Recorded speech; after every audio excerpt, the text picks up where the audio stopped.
Sana si Mateo?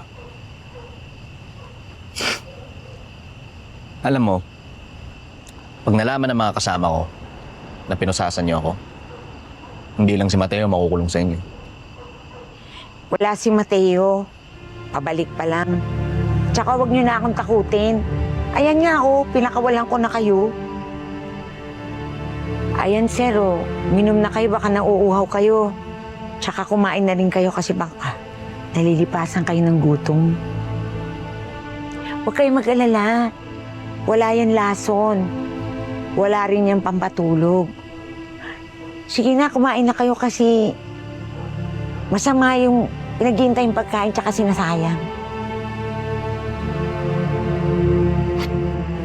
Sir, paumanhin po pati yung ginawa ni Mateo. Sana hindi siya makulong dahil sinugod ka niya. Kahit hindi niya ako sinugod, uhulihin ko pa rin siya. Kasi yun ang batas. Bakit kayo ganyang mga pulis? Masyado kayong mayayabang. Porket alagad kayo ng batas. Ano na yung may protect and serve at saka innocent till proven guilty. Sister, pulis ho ako. Hindi judge. Ang trabaho ko, humuli ng mga kriminal. Ang trabaho nila, magsabi kung inosente o hindi.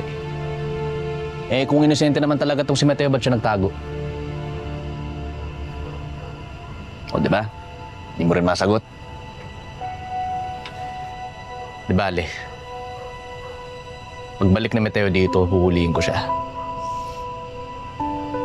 Pinayagan ko lang siyang hanapin ang asawa niya, pero hindi siya absuelto sa akin.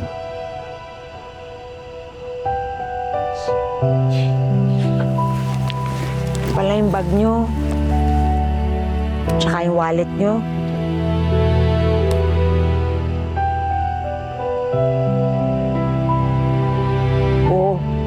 Huwag naman kayo mapanghusga. Wala kaming kinuha dyan. Sigurado lang ho.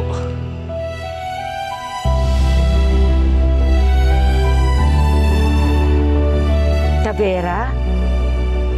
Kaano-ano mo si Colonel Tavera?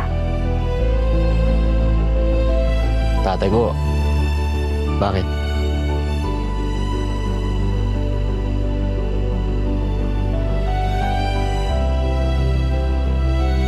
Noah? Noah Delgado? Ikaw na ba yan?